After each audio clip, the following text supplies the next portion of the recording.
This is Joe McClung with FloodGate Medical. Let's talk ride days. This is where the interview process moves from theory into practice, from talk into walk.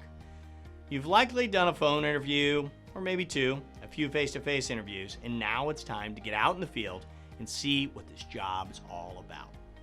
So what does a ride day accomplish? Two things. First, a field ride gives potential candidates a day in the life into what the job will be like if they were offered the position.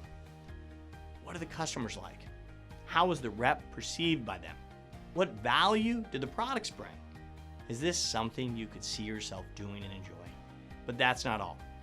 Ride days are another step in the interview process.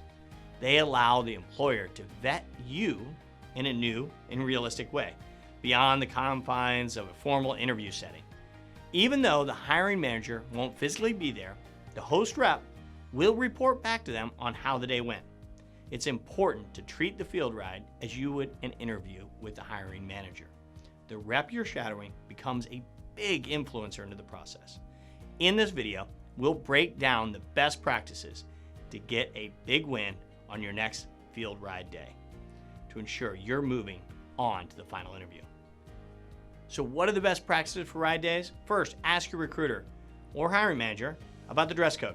It will vary on the types of accounts you'll be in. Bring something to take notes with that's not your phone. Find out if it's a half day or a whole day so you know what to expect when you go into it. Build rapport with the rep with each touch point you make without being intrusive. Now you want to observe without being a wallflower, so consider yourself just being a little bit more muted version of yourself.